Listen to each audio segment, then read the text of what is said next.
Okay. Thank you very much, Mr. Chairman. And what I'd like to do is I'd like to thank you very much for coming here tonight. This is a hugely important issue for the people of Wales and for the people of Britain.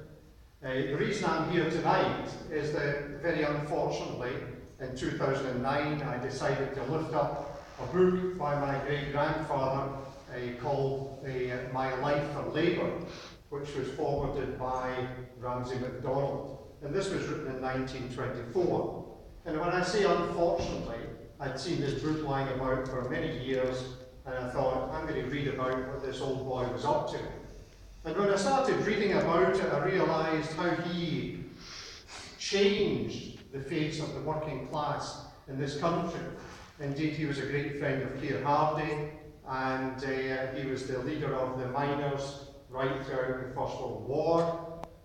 He went on to become an MP, and indeed he went on to be co-founder of Save the Children Fund and Liberty as it is today. So this remarkable individual stirred something within myself, and that was that I need to put something back into society.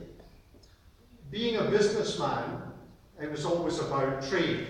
It was always about making money. So I decided then that what I would do is have a look at maybe writing a book about him, and by getting someone to do this and doing all the research for this book, I then decided that I started to look at the politics in this country. And I saw that there was a deficit with the politics in this country, because 100 years ago, when he fought for women's suffrage, to give the women the vote, when he fought to have the working man allowed the vote, in many cases they were not allowed to, when he went with Keir Hardie down to Parliament to take the first seat as a Labour MP, that was to actually give the vote to ordinary men and working people in this country. And that was all about a word, and that word is very special. That word is called democracy. And these people fought for it 100 years ago. They fought for this thing called democracy. And when Harold Wilson in 1966 decided that he would like to come together with other likewise European countries, he would want to try and bond and help France and Germany come together so that they would no longer want to fight, and he would want to trade with likewise types of countries. He was vetoed twice, and that twice was by the man who we helped his country to win the war, General de Gaulle. And it was only after General de Gaulle actually got his common agricultural policy in favour of the French, which he allowed us to come in to the EEC at the common market at that stage. Then after that we started giving away things as it progressed. The treaties of Nice, the treaties of Rome, the treaties of Lisbon, and our politicians were handing our freedom, our democracy to Brussels. What Germany had tried to do in the First and the Second World War, without any arms, we were actually handing our democracy to that country and the other countries within them. And we were giving away our fishing rights. No longer do we have 200 miles, we have 12. No longer do we have the ability to actually stop other people ruling us by making sure that 60% of our laws are made in Brussels and not in this country. We spend 1.47 million in each MEP, and if you go out into the street today and ask someone, why would they go and speak to their MEP? A, they probably don't know who it is, and they don't know why they would want to go and speak to them, because they have no power. The power is with the European Commission. And the power from the European Commission is then given by the 55 people of the European Round Table, the huge corporations who pay their lobbyists to lobby the European Commission. And you have this fallacy that is now helping this country. And the regulations which they've imposed in this country are costing us about 5% of our GDP. Now, I'm not saying come out of Europe. I'm saying come out of political union with Europe. And that's two distinctly different things. We should stay trading with Europe on a free trade basis because it's very important to us. There's 500 million people in Europe. So it's essential that we still trade with our friends in the European country. But I don't want to be ruled by the people in Romania.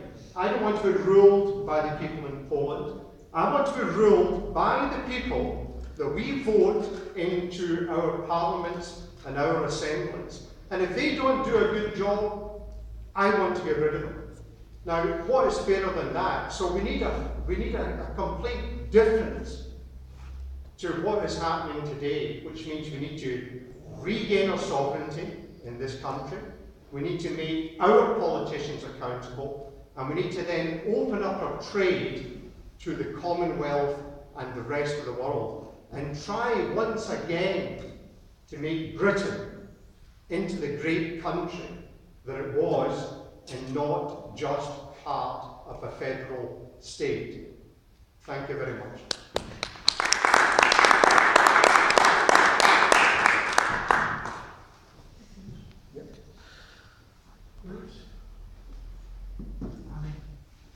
Thank you, diolch yn fawr am y cyfle bod yma i'r gwerthfawrogi there. It's a long time since I've spoken in Neath. I hope you're a kinder audience than the last time I was here. I enjoyed the opportunity to have a conversation about the concept of Europe, the concept of the European Union, and what it is and what it can achieve for us. I think it's important that we establish that conversation on the basis of facts rather than stereotypes. You know, the idea that we are being ruled by some sort of megalomaniac sitting in the Barrymore in Brussels, dictating to us how we write our laws in Cardiff, dictating to us how we determine our decisions in Westminster. You know, I've met the Commission many times. I've had long conversations with different commissioners. I've sat in the Council of Ministers. I've taken the decisions. I've taken decisions as part of the reform of our fisheries policy. I've taken the decisions. I was in Luxembourg at midnight signing the last CAP agreement. We've taken those decisions as freely elected ministers. The idea that Commissioner Hahn or Commissioner Solis comes to the Council and tells us you have to accept this and you have no right to disagree is utter nonsense. It's rubbish. That's not what happens. And don't take my word for it. Look at the web. Take a look at what's on at the feeds you get from Council of Ministers on the Europa website. You can see the debates and discussions taking place there. They're not taken behind closed doors. They're open public conversations, and they're free for anybody to see. When I met Johannes Hahn to discuss the future regional policy on behalf of the Welsh Government, I was meeting across the table with a Polish presidency, and we had a long conversation. He's a Swansea City fan, as it turns out. Johannes, not many former mayors of Vienna support Swansea City, I suppose, but he was chatting away about what he wanted to see, what he wanted to achieve. And we were able to have a long conversation about our ambitions, our visions for people. Far from that concept of a faceless bureaucrat who simply wants to control our decisions here and decisions that we take in Cardiff or in Westminster. And I think we've got to have an optimistic conversation about Europe. Europe certainly was born of the wreckage of the greatest disaster before our continent in the Second World War. But Pobl Anwyl, we've moved beyond that now. We've moved beyond the last 70 years. I'm of a generation, I'm 52 years old. When I was a student in Aberystwyth, I went interrail, and I still remember having to show my old blue passport to get from Luxembourg into France or into Germany. Ridiculous to even think that we would do that now. We've created something which is different, and we've created something that works. The idea that Britain as a country can be dominated so easily by Croatia or Malta or Cyprus, but can then stand up as an equal with the United States and China, is not a credible proposition to make. And the role I want to see us play in Europe is the leading role that I believe that we in Wales and we in the United Kingdom can play. Because we have done it already, we've done it before. We were part of the people that created the European Union. We were part of the people that drew up the vision for the future of the European Union.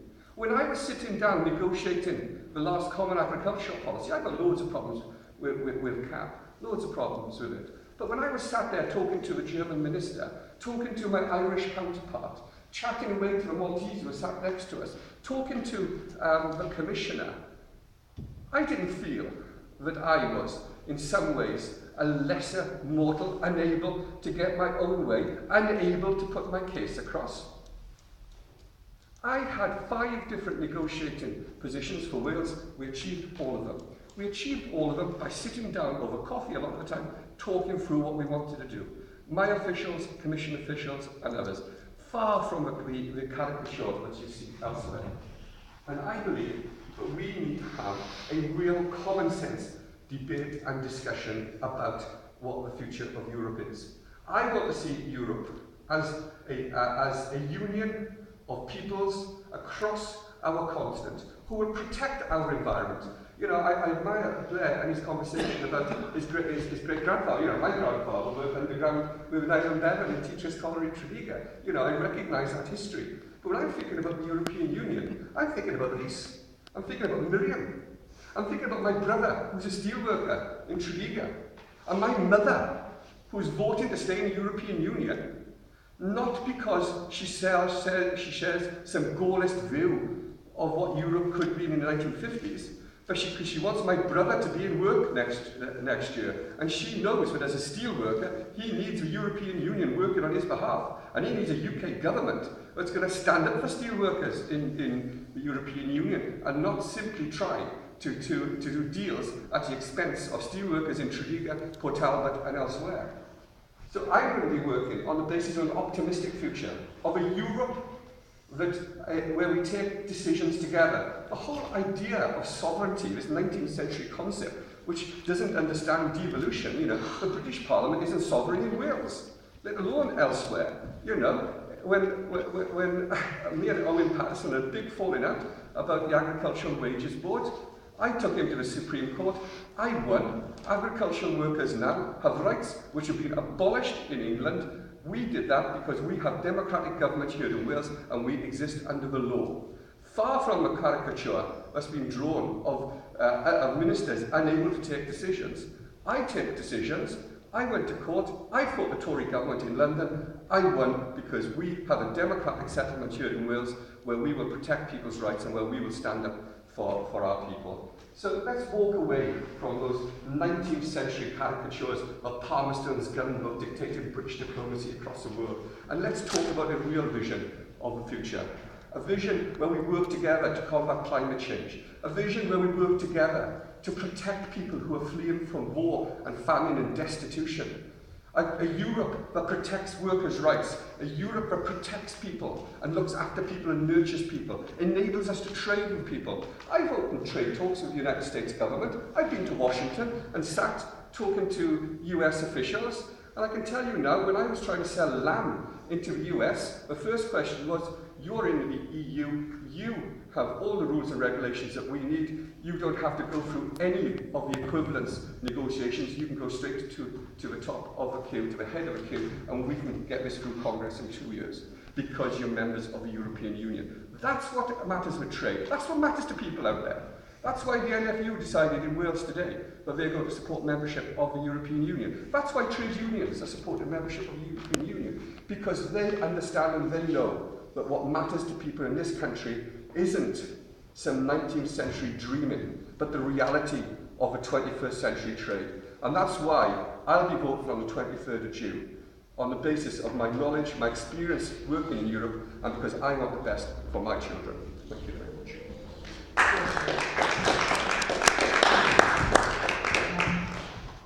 Okay, so having heard from both speakers, there's an opportunity now for you to ask questions. I My name's Councillor John Warman. I'm a Labour member of Neath Talbot Council. I don't buy this issue about we've lost our freedom, and also the fact that I'm proud to be Welsh. I'm also proud to be a European as well. And what I want to ask the panel tonight is, because we get a lot back in Wales, and I know that as being a local authority member, back in grants and money coming back to help us with creating jobs, and it could be a list that would be really long if I was to go through it all, which I don't want to tonight. But I think the fear is as well about it means different things to different people, this coming out of Europe in different parts of the UK. I don't live in the affluent southeast, where it might be better for them, or we think it might be better for them. Because what it's going to do to us in Wales that I'm fearful of. And I fear for my children and my grandchildren for the future. We're in Europe. Not everything is okay there. There's a lot of changes that need to be made. But I don't feel that coming out of Europe is going to do us any good. And we've lost our freedom. The ordinary person in the street doesn't see it that way. The reality of the ordinary person, we're in Europe, and they feel that way. A lot of the arguments that are being put forward are coming out of Europe, like Boris Johnson in London, all that, is putting the fear into, trying to put fear into people. It's all academic. It doesn't wash with the ordinary person in the street. And that's why we should stay in Europe. And I think it'll be a decisive vote to stay in Europe in June, because of the reasons that I've outlined. That people want a future, and the future is in Europe, and not coming out and just and going back to the little Englanders, which we had years ago. Excuse me, to the point. Are we asking questions or giving speeches? What? Well, that's a fair question, but Just a speech. there is an opportunity for It's a public meeting. members of the public to make comments as well as ask questions. So comments and questions? Yes, by all Okay, means. sorry, you can say questions. Okay? If you are so politically... Individual questions. Yes, yeah. You Is have that an okay? opportunity to answer each question. So we've got one question we can answer. Was there a question there? Yes, there was the gentleman here. Right? Okay. Can I answer that? Yes, by all Okay. means. Thanks very much, Mr. Chairman. We've been in the European Union, I believe, 40 years. Today, our government debt is 1.5 trillion. The interest in that debt is 50,000 million every year. Since we started the European Union to 2012, we have put into the European Union 401 billion pounds. We have received back 134 billion pounds. The money which is coming into Wales, which is a higher percentage than what is coming into, say, England, is because Wales needs it more.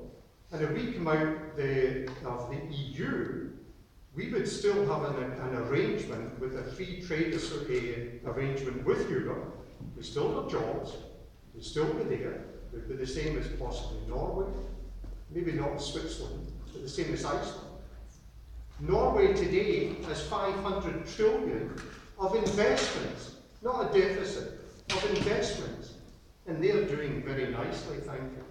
So therefore, what we are talking about is staying trading with Europe, but then after that, building on the Commonwealth, which we cannot do just now because of the tariffs imposed to us by Europe.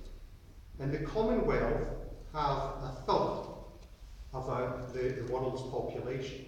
This is where we are missing out because of the tariffs and the protectionism that is happening within Europe. So if you're any good at arithmetic, work out to see that the money we are getting back, and I saw a sign down here today for the new pavements in Neath, the money we've got coming back is the money we have given them, not them giving us extra.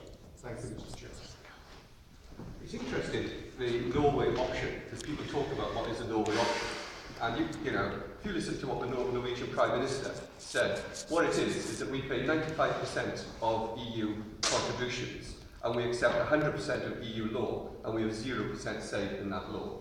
When I was negotiating CAP, I was sat in meetings, hour after hour, negotiating for Wales, negotiated as part of the UK ministerial team. I had a vote there. We decided how we would vote in order to pass that.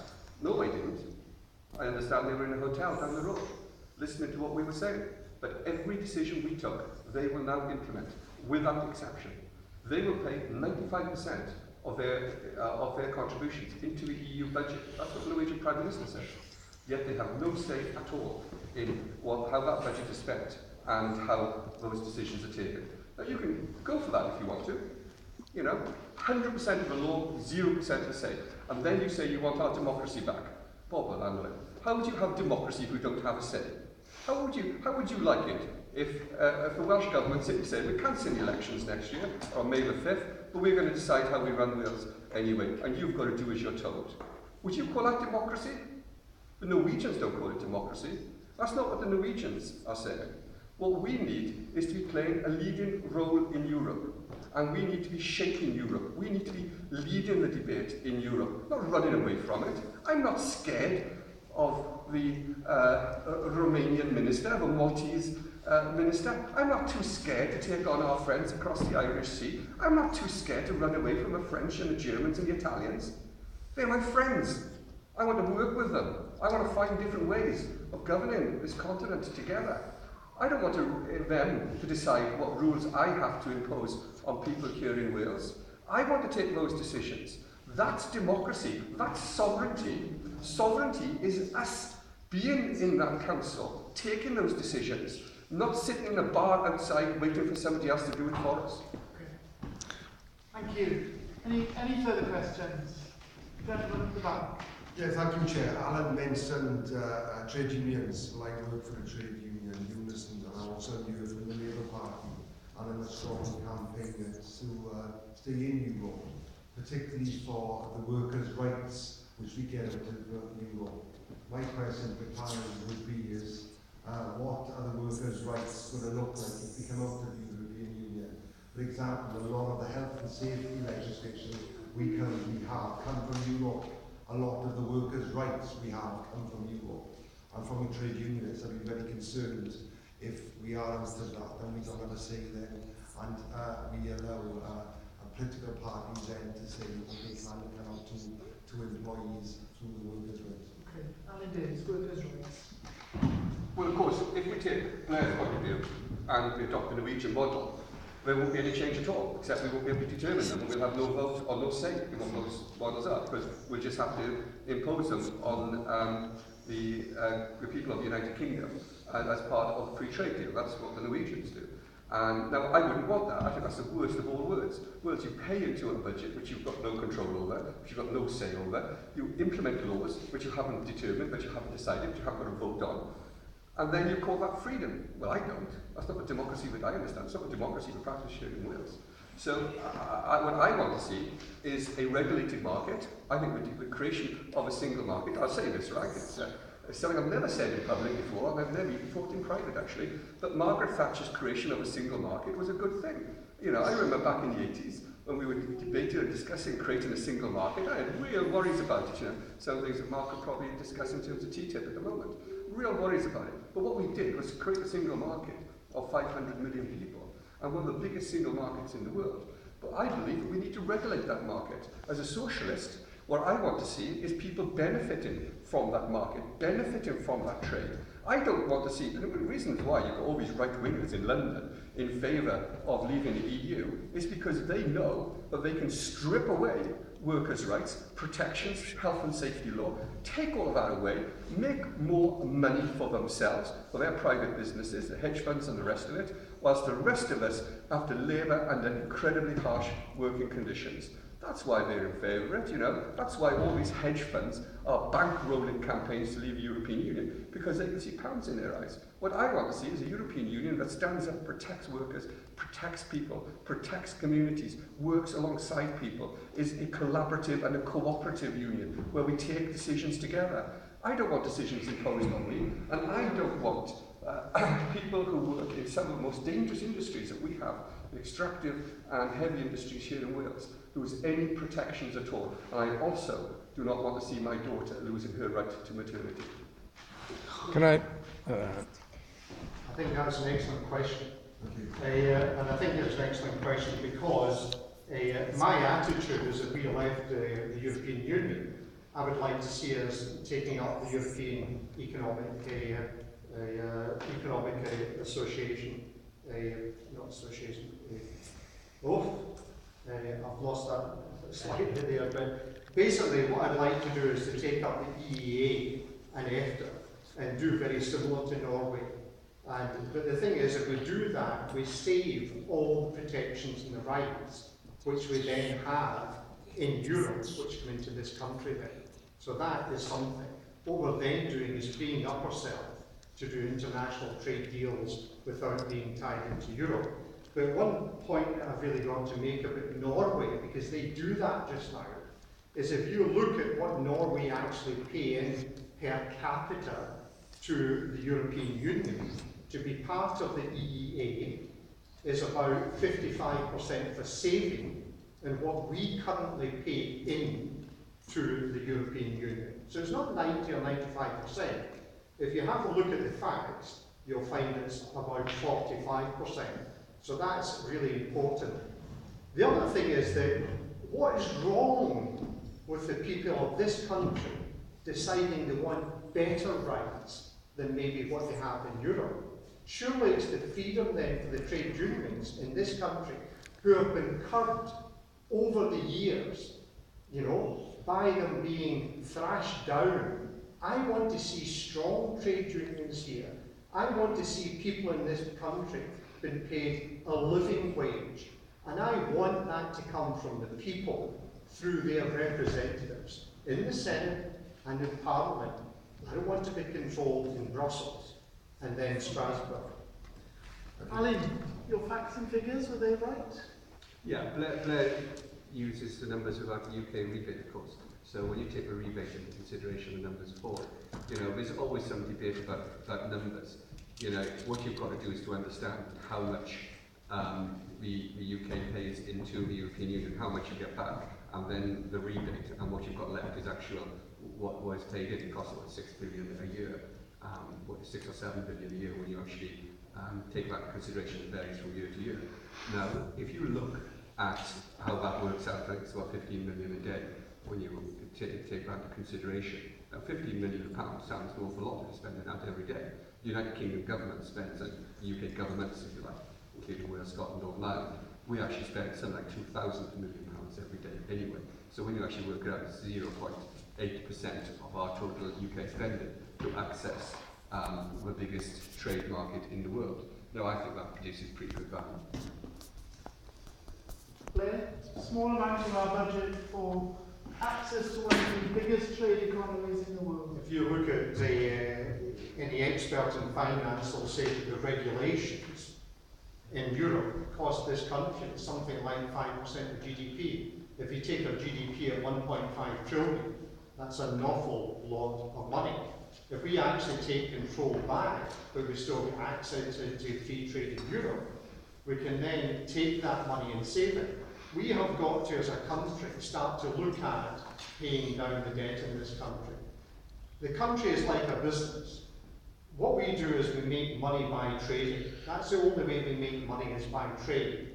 Just now we're not doing that, and we're getting deeper and deeper into debt. Now, what we should be doing is trading where the sun is rising and not trading where the sun is going down. And just now, if you look at the trade that we have with Europe, it's going down and not going up, whereas our trade with the rest of the world is going up. So let's try and work with the people who are successful.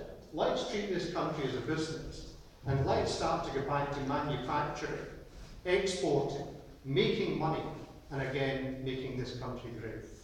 But the two aren't mutually exclusive, are they? Belgium and Germany both have better trade relationships with China than the United Kingdom. Both have more GDP going to China than the United Kingdom. It isn't the EU that's holding them back. What I would argue here in Wales is that we have a rotten Tory government in London that has an economic policy that has failed, and failed completely. When I've led trade missions in the Middle East, when I've led trade missions on the European mainland, when I've led trade missions in North America, every government, without exception, have asked about EU regulations and how we implement EU regulations. And that is a key part of our trading relationship. If you look at, I don't want to see unnecessary regulation, but if you actually talk to people who run small businesses, talk to the farmers, for that matter, what they are concerned about is the UK governments of all colours in all parts of the UK gold-plating those regulations. There is nothing which stops any government anywhere in the UK improving or building on the rights that are given to workers by European regulation. They establish minimum standards, not maximum standards. We can do that in the European Union. We can increase our standards and our regulations today. Sometimes we've done it. I've done it as a minister. I've increased regulation on meat production in Wales because I see it as a great way of improving our product and satisfying governments elsewhere when we're exporting as to the quality